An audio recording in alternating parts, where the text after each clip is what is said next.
بسم اللہ الرحمن الرحیم۔ اللہ تبارک و تعالی جل جلالہ کا لاکھوں کروڑوں احسان کہ اس نے ہمیں اس بابرکت مہینہ رمضان المبارک کے ان بابرکتوں دنوں کے اندر سانسیں لینے کی توفیق بخشی۔ یہ خاص طور پر اس خالق لم یزل ذات کا بہت بڑا ہم پر احسان ہے۔ رمضان المبارک کے برکت والے مبارک دن اور راتیں بسر ہو رہی ہیں۔ رمضان المبارک کا وہ برکتوں والا مہینے کا آغاز ہو چکا ہے جن کے بارے میں رسول کریم سرور کائنات صلی اللہ تعالی علیہ وآلہ وسلم کثرت کے ساتھ انتظار فرمایا کرتے تھے، اور جناب رسالت مآب صلی اللہ تعالی علیہ وآلہ وسلم 2 ماہ قبل رجب کے اندر یہ دعا فرمایا کرتے تھے: اللہم بارک لنا فی رجب و شعبان وبلغنا رمضان۔ اے اللہ، رجب کے مہینے کے اندر اور شعبان المعظم کے مہینے کے اندر ہم پر برکتوں کا نزول فرما اور ہمیں رمضان المبارک کے سعادت والے دنوں سے بھی مالا مال فرما۔ اللہ تعالیٰ کا لاکھوں کروڑوں احسان ہے کہ اس نے ہمیں یہ برکت والے اور رحمت بھرے دن بھی عطا فرمائے جن میں آج ہم سانسیں لے رہے ہیں۔ عزیزان محترم، نبی کریم سرور کائنات صلی اللہ علیہ وآلہ وسلم کا عظیم خطبہ جو کہ جناب رسالت مآب صلی اللہ علیہ وآلہ وسلم نے اپنے صحابہ کرام رضوان اللہ تعالی اجمعین کو بلا کر ایک عظیم خطبہ ارشاد فرمایا۔ مشکوٰۃ شریف کی کتاب کے اندر یہ رسول کریم سرور کائنات صلی اللہ علیہ وسلم کا عظیم خطبہ موجود ہے، اور اس حدیث مبارکہ کو روایت کرنے والے ان سلمان فارسی رضی اللہ تعالیٰ عنہ، حضرت سلمان فارسی رضی اللہ تعالیٰ عنہ سے یہ حدیث پاک مروی ہے۔ فرماتے ہیں: قال خطبنا رسول اللہ صلی اللہ علیہ وسلم فی آخر یوم من شعبان۔ فرمایا کہ نبی کریم سرور کائنات صلی اللہ تعالیٰ علیہ وسلم نے شعبان المعظم کے آخری دن تمام صحابہ کرام رضوان اللہ تعالیٰ عنہ کو جمع فرمایا اور ان میں عظیم خطبہ ارشاد فرمایا۔ جب خطبے کی بات آتی ہے تو سید اعلیٰ حضرت عظیم البرکت شاہ صاحب فرماتے ہیں کہ ان کی باتوں کی لذت پہ لاکھوں درود اور ان کے خطبے کی ہیبت پہ لاکھوں سلام۔ یہ وہی عظیم خطبہ ہے جس کو سرکار مدینہ صلی اللہ علیہ وسلم نے اپنے غلاموں کے سینوں کو منور فرمایا، اپنی مبارک اور برکت والی زبان پاک سے ان کے سینوں کو منور فرمایا۔ آج وہ عظیم خطبہ میں آپ کو سنانے جا رہا ہوں۔ فقال، فرمایا کہ اللہ کے حبیب صلی اللہ علیہ وسلم نے فرمایا: ایھا الناس، اے تمام لوگوں سن لو، قد اذلکم شہر عظیم شہر مبارک۔ فرمایا لوگوں سن لو، تمہارے پاس ایک مبارک مہینہ آنے والا ہے اور ایک برکتوں والا اور عظیم مہینہ اور مبارک مہینہ آپ پر سایہ افکن کرنے والا ہے، تمہارے پاس یعنی کہ آنے والا ہے۔ کریم سرور کائنات صلی اللہ علیہ وسلم نے فرمایا: فیہ لیلۃ خیر من الف شہر۔ فرمایا اس ماہ مقدس کے اندر ایسی رات ہے جو 1000 راتوں سے بھی بہتر ہے، جس کو قرآن مجید فرقان حمید سورۃ قدر کے اندر بیان فرمایا: انا انزلناہ فی لیلۃ القدر وما ادراک ما لیلۃ القدر لیلۃ القدر خیر من الف شہر۔ فرمایا جس رات ہم نے اپنی لاریب کتاب کو نازل فرمایا، فرمایا وہ رات شب قدر وہ 1000 راتوں سے بہتر رات ہے۔ یہ نبی کریم سرور کائنات صلی اللہ علیہ وسلم نے فرمایا کہ یہ رمضان المبارک کے اندر ایک ایسی رات آتی ہے جو 1000 راتوں سے بھی بہتر ہے۔ آگے میرے کریم فرمانے لگے: جعل اللہ صیامہ فریضۃ۔ فرمایا کہ اللہ تبارک و تعالی جل جلالہ نے رمضان المبارک کے دنوں کے اندر تم پر روزوں کو فرض فرمایا۔ آگے فرمایا: وقیام اللیل تطوعا۔ فرمایا کہ ان کی راتوں کو قیام کرنا نوافل ہے، گویا کہ ان کی راتوں کے اندر آپ جو نوافل، جو تراویح کی صورت کے اندر نوافل ادا کرتے ہیں، یہ سنت ہے۔ میرے نبی کریم سرور کائنات صلی اللہ علیہ وسلم فرمانے لگے، من تقرب فیہ بخصلۃ من الخیر کان کمن ادى فریضۃ فیما سواہ ومن ادى فریضۃ فیہ کان کمن ادى 70 فریضۃ فیما سواہ۔ فرمایا کہ اللہ تبارک و تعالی جل جلالہ اس ماہ مقدس کے اندر تمام تر نیکیوں کی اجر و ثواب کو بڑھا دیا، یہاں تک کہ جو آدمی نوافل ادا کرتا ہے، نفل ادا کرتا ہے، اللہ تعالیٰ اس کے ثواب کو بڑھا کر اس کو فرض نماز جتنا ثواب ادا فرماتا ہے۔ اور آگے میرے محبوب کریم صلی اللہ علیہ وسلم فرمانے لگے،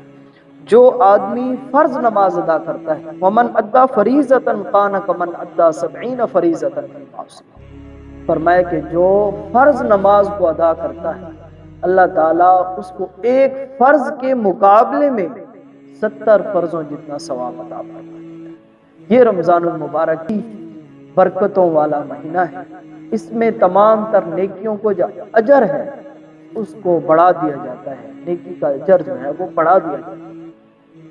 آگے میرے محبوب کریم صلی اللہ علیہ وسلم فرمانے لگے، وہ ہوا شہر الصبر، فرمایا لوگوں سن لو، رمضان المبارک کا مہینہ صبر والا مہینہ ہے۔ آگے فرمایا والصبر ثواب الجنہ، فرمایا صبر کا جو نتیجہ ہے وہ جنت ہے۔ فرمایا کہ یہ ماہ مقدس غم گساری کا مہینہ ہے، غم خاری کا مہینہ ہے۔ آگے فرمانے لگے وَشَهْرٌ يُزَادُ فِيهِ رِزْقُ الْمُؤْمِنِ، فرمایا رمضان المبارک کا مہینہ ایک ایسا مہینہ ہے جس مہینے کے اندر مومن کے رزق کو بڑھا دیا جائے۔ ظاہری بات ہے عام دنوں کے اندر ہم وہ چیزیں خرید بھی نہیں سکتے جو رمضان المبارک کے دنوں کے اندر ہمارے دسترخوانوں پر موجود ہوتے ہیں۔ میرے نبی کریم سرور کائنات صلی اللہ علیہ وسلم نے فرمایا رمضان المبارک کا ایسا مہینہ ہے جس مہینے کے اندر مومن کے رزق کو بڑھا دیا۔ میرے محبوب کریم سرور کائنات صلی اللہ علیہ وسلم فرماتے ہیں کہ جس شخص نے کسی دوسرے مسلمان بھائی کا روزہ افطار کروایا، فرمایا اس کے لیے کان لہو مغفرہ، اس کے لیے مغفرت لکھ دی جاتی ہے، وَعِتْقُ رَقْبَةٍ مِّنَ النَّارِ، اور اسے جہنم سے آزاد فرما دیا جاتا ہے۔ یہ وہ خوش نصیب لوگ ہیں جو رمضان المبارک کے اندر دوسرے لوگوں کا روزہ افطار کرواتے ہیں۔ میرے محبوب کریم سرور کائنات صلی اللہ علیہ وسلم نے 14 صدیاں ماں قبل فرما دیا، فرمایا کہ جو شخص بھی رمضان المبارک کا روزہ کسی دوسرے مسلمان کا افطار کروائے گا تو اللہ تعالیٰ اس کے لیے مغفرت لکھ دے گا اور اسے جہنم سے آزاد فرما دے گا۔ میرے محبوب کریم صلی اللہ علیہ وسلم فرمانے لگے کہ یہ بات بھی نہیں ہے کہ جو روزہ افطار کرنے کے لیے آیا ہوا ہے اس کے اجر سے بھی کمی نہیں کی جائے گی اور دوسرے شخص کو بھی اس روزے جتنا ثواب اللہ تعالیٰ عطا فرمائے گا۔ فرمایا کہ یہ نہ سمجھے کوئی آدمی کہ جو روزہ افطار کرنے کے لیے دوسرے کے پاس آیا ہوا ہے کیا اس کے اجر و ثواب سے اس کی کمی بھی نہیں کی جائے گی اور دوسرے کو بھی اللہ تعالیٰ مغفرت اور اسے جہنم سے آزادی عطا فرما دے۔ جب میرے کریم سرور کائنات صلی اللہ علیہ وسلم ذرا سا خاموش ہوئے تو صحابہ کرام رضوان اللہ تعالی مجمعین میں سے ظاہری بات ہے بہت زیادہ صحابہ کرام جو تھے ان کے پاس مالی لحاظ سے اتنی گنجائش نہیں تھی کہ وہ کسی دوسرے صحابی رسول کا روزہ افطار کروا سکے، تو انہوں نے عرض کی قلنا یا رسول اللہ صلی اللہ علیہ وسلم لیسا قلنا یجد ما نفطر به الصائم، یا رسول اللہ جس کے پاس اتنی استطاعت نہ ہو کہ وہ دوسرے شخص کا روزہ افطار کروائے تو اس کے لیے کیا حکم؟ میرے کریم محبوب صلی اللہ علیہ وسلم فرمانے لگے کہ اللہ تعالیٰ اس شخص کو بھی اتنا ثواب عطا فرمائے گا جو کسی روزے دار کو ایک گلاس کے اندر دودھ کسی کو پیش کر دے، یا تو فرمایا کوئی کسی دوسرے مسلمان کو روزہ افطار کرنے کے لیے ایک کھجور دے دے، یا تو کوئی پانی پیش کر دے، سادہ پانی بھی کوئی دوسرے مسلمان کو پیش کر دے، تو میرے محبوب کریم صلی اللہ علیہ وسلم فرماتے ہیں کہ اللہ تعالیٰ اسے بھی روزے دار جتنا ثواب عطا فرمائے گا جو اس شخص کو عطا فرمائے گا۔ اور میرے کریم محبوب صلی اللہ علیہ وسلم فرماتے ہیں، آگے فرمایا کہ جو شخص کسی روزے دار کو پیٹ بھر کے کھانا کھلائے گا تو فرمایا کہ اللہ تعالیٰ اسے میرے حوض کوثر سے ایسا پانی پلائے گا کہ اسے پھر جنت کے اندر جانے تک دوبارہ پیاس نہیں لگے، وہ ایسا پانی اس کو پلایا جائے گا۔ اور فرمایا آگے میرے محبوب کریم صلی اللہ علیہ وسلم نے کہ وَهُوَ شَهْرُ أَوَّلُهُ رَحْمَةٌ، فرمایا کہ رمضان المبارک کا پہلا عشرہ جو ہے وہ رحمت والا عشرہ ہے۔ اور آگے فرمایا وَأَوْسَطُهُ مَغْفِرَةٌ، فرمایا کہ دوسرا عشرہ جو ہے وہ مغفرت والا عشرہ ہے۔ وَآخِرُهُ عِتْقٌ مِّنَ النَّارِ، فرمایا کہ آخری عشرہ جو ہے وہ جہنم سے آزادی کا عشرہ ہے۔ وَمَنْ خَفَّفَ عَن مَمْلُوكِهِ فِيهِ غَفَرَ اللَّهُ لَهُ وَأَعْتَقَهُ مِنَ النَّارِ۔ میرے محبوب کریم صلی اللہ علیہ وسلم فرمانے لگے کہ اس ماہ مقدس کے اندر اگر کوئی شخص اپنے ماتحت، اس وقت تو غلام تھے، آج کے دور میں جتنے بھی آپ کے ماتحت، اگر آپ دفتر میں ہیں تو آپ کے دفتر والے جو آپ کے نیچے ماتحت ہیں، آپ گھر میں ہیں تو آپ کے گھر والے نیچے آپ کے جو ماتحت ہیں، آپ کسی جگہ پر استاد ہیں تو آپ کے جتنے بھی شاگرد ہیں وہ آپ کے تمام ماتحت ہیں۔ میرے کریم محبوب صلی اللہ علیہ وسلم فرماتے ہیں کہ کوئی شخص رمضان المبارک کے اندر اگر اس نے اپنی ماتحت کے ساتھ نرمی کی، ان کے ساتھ تھوڑی سی تخفیف کی، کہ اگر وہ جتنا روزانہ کام کر سکتے تھے، اگر وہ یہ کہیں کہ ہم اتنا نہیں کر سکتے، ہمارے ساتھ کچھ مہربانی کی جائے، تو میرے محبوب کریم صلی اللہ علیہ وسلم فرماتے ہیں جسی نے کسی غلام کے ساتھ تخفیف کی اس کے کام میں سے، فرمایا کہ غفر اللہ تعالیٰ اس کی بھی مغفرت فرما دے گا، وَأَعْتَقَهُ مِنَ النَّارِ، اور اسے بھی جہنم سے آزاد فرما دے گا۔